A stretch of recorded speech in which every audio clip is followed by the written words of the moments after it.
sobat channel YouTube Cak Durasim. Kembali lagi bersama saya Mia dalam acara Ngopsi, ngobrol bareng seniman.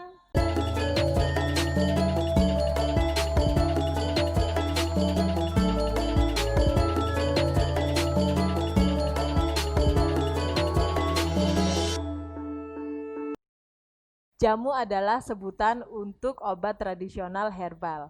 Jamu dibuat dari bahan-bahan alami seperti rimpang, yaitu akar-akaran, daun-daunan, kulit batang, dan buah.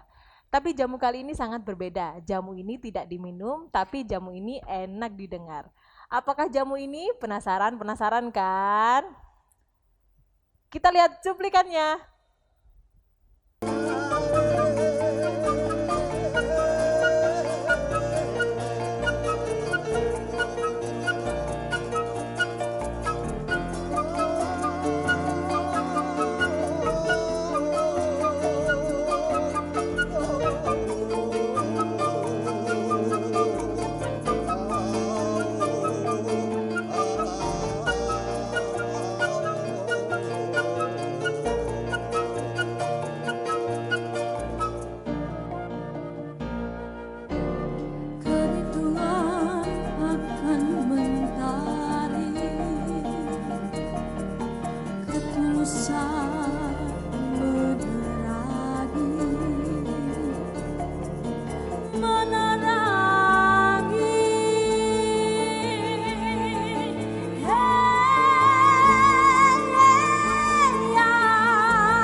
Wow, keren banget kan? Itulah tadi tayangan dari konser Jejamu yang bisa kalian lihat di YouTube channel Cak Durasim. Baik, untuk bagaimana sih prosesnya? Kita sudah kedatangan tamu, yaitu Mas Kribo. Siapa sih namanya itu? Mas Rofiul Fajar. Halo Mas. Halo Mbak Mia. Gimana kabarnya? Alhamdulillah baik-baik, meskipun di masa pandemi ini kemungkinan mudah-mudahan kesehatan kita tetap terjaga. Amin. Meskipun kondisi ini. Kondisi apa itu? Ya itulah pokoknya ya. Ya itulah. Agak terganggu. Ya, oke deh. Selanjutnya Mas Andi. Ya, halo, Mas Andi dari Mia. Surabaya sendiri ya? Ya, Surabaya. Ya, oke. Selamat apa ini? Ya, selamat bertemu lah. Selamat bertemu ya. Oke, langsung aja. Ini Mas Kribo ini sebagai apa? Kalau saya Sebagai apa nih? kebetulan di konser musik Jejamu kemarin gampangannya jadi serabutan. Waduh, serabutan nih. Freelance. Apa aja tuh? Jadi pemusik ya, sound engineer untuk broadcast ya. Wih. Urusan di belakang layar juga iya. Pasca produksi juga iya. Jadi kru anti macet. Semuanya sudah diambil alih nih. Iya. Kalau untuk Mas Andi sebagai apa? Pimpro ya? Ya, Pimpro. Baik, Mas Andi dulu nih. Apa sih kesulitannya waktu di produksi itu? Ya, kesulitannya itu pertama kita mengumpulkan teman-teman dan untuk masalah latihan antara player 1, player 2 itu kira-kira jam berapa itu bisa bertemu gitu. Karena kan kondisi seperti ini dan juga beberapa player juga ada yang ngajar, ada yang bekerja di swasta gitu ya. Yang ngepaskan jamnya itu schedule untuk latihan itu kesulitan. Dan memang kita kan di Jejamu ini pertama kali membuat sebuah pertunjukan virtual di mana kita juga harus mematuhi protokol kesehatan karena ya kondisi seperti ini harus serba protokol kesehatan dan serba jaga jarak juga gitu. Baik, untuk Mas Kribo, untuk latar belakang pembuatannya itu seperti apa? Mungkin ada bocoran, kan ini sutradaranya nggak ada ya, nggak bisa hadir, jadi mungkin bisa ada sedikit latar belakang dari Jejamu itu seperti apa? Maksudnya pembuatan jamunya atau pembuatan konsernya? Ya konsernya dong. Kalau jamunya nanti aja kita beli. Oh, saya kira pembuatan jamunya. Dalam kekaryaan. Sebenarnya bukan langkah apa ya, gagasan awalnya ini kita membuat konser ini keresahan atau apa ya, bisa dibilang dengan adanya pandemi ini otomatis semua segmen, bukan hanya seni aja kan, ekonomi, politik dan sebagainya itu pasti berimbas.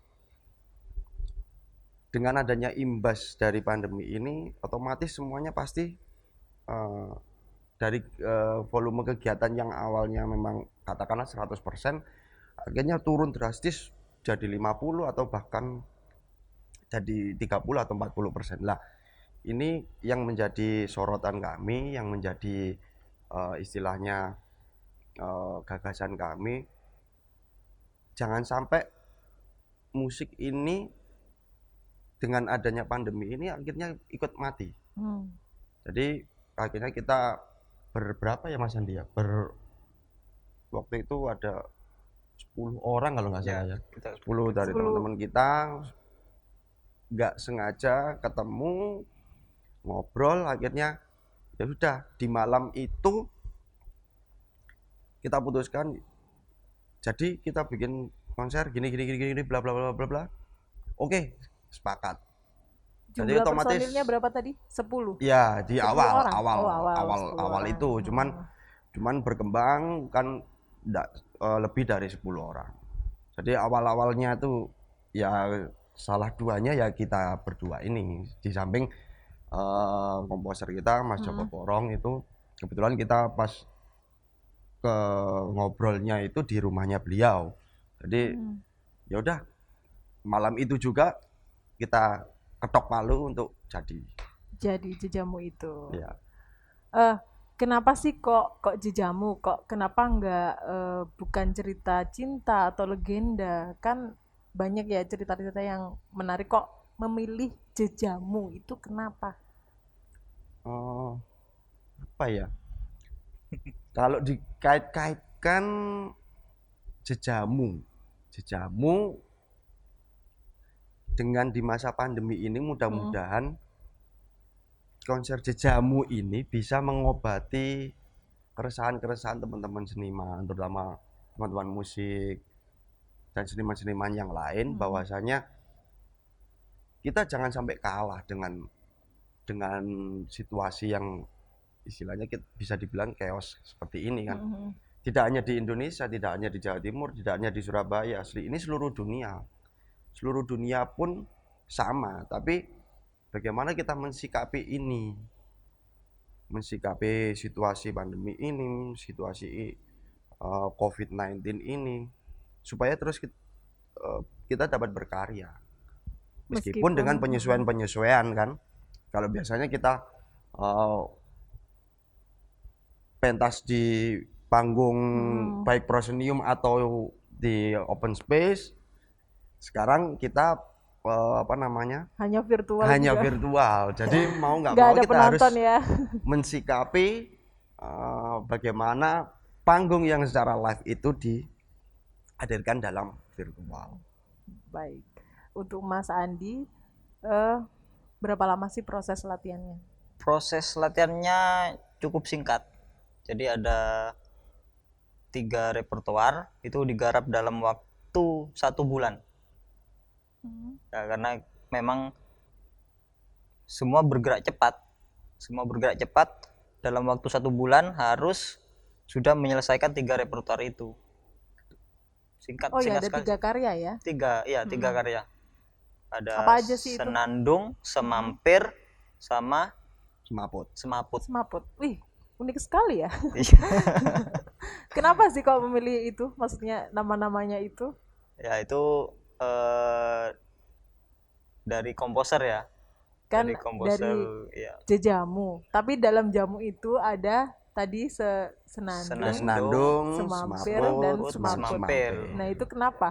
Eh, singkat ceritanya itu diambil dari kebiasaan-kebiasaan kita saat kayak minum jamu gitu. Kalau misalkan contoh nih senandung di kadang di tempat kita di sekitaran rumah kita itu kan ada tukang jamu keliling itu kan. Nah, itu kita interpretasikan dalam musik itu kita judulkan senandung itu. Jadi kan misalkan kita mau beli nih lewat kita kan satu pasti memanggil, terus orangnya pun juga apa namanya teriak-teriak. minggir, terus kita jalan ke sana. Nah ini hal-hal yang seperti ini gampangnya kebiasaan kita aja. Unik loh, bisa dijadikan musik loh. Kita Coba, interpretasikannya di situ aja. Iya. Unik sekali ya. Dari penjual jamu dijadikan musik, dan aku sih lihat di YouTube ya, di channel YouTube Cak Rasim tuh, aduh, aku nggak lihat langsung prosesnya, cuman aku melihat itu, aduh, bikin hati gimana gitu. Ternyata unik sekali loh, dari sederhana loh, dari penjual jamu aja bisa jadi musik. Selanjutnya Indonesia, terutama di Jawa Timur ini kan sedang mengalami musibah COVID nih. Apa sih yang membuat semangat para seniman ini, musik konser jejamu, kok semangat sekali sih membuat konser ini? Ya, memang berawal dari karena kita gelisah dalam waktu setelah PSBB, akhirnya new normal.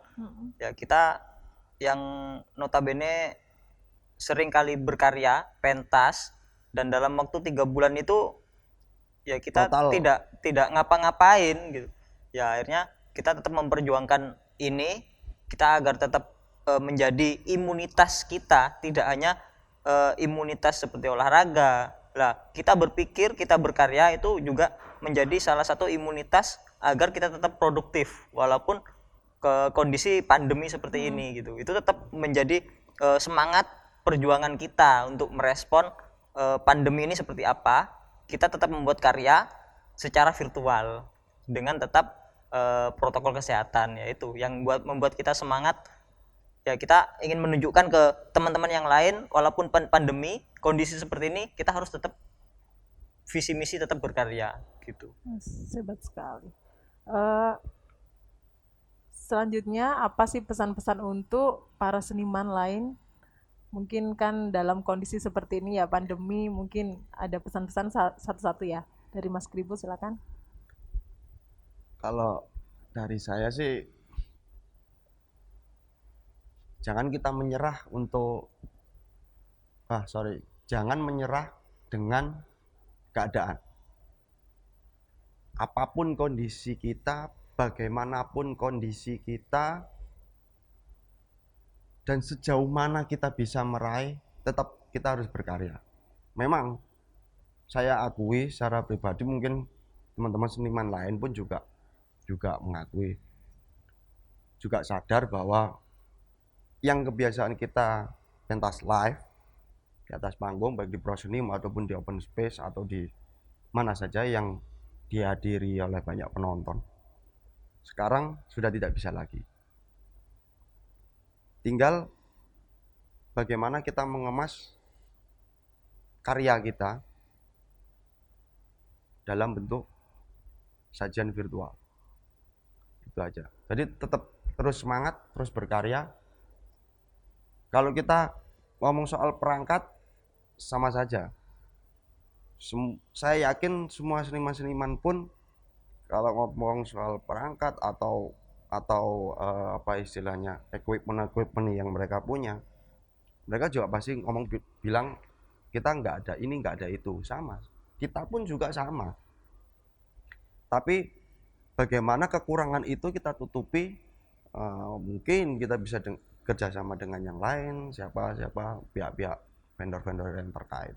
Karena saya rasa semua lini masyarakat, apapun itu jobnya, itu merasakan hal-hal yang sama seperti kita.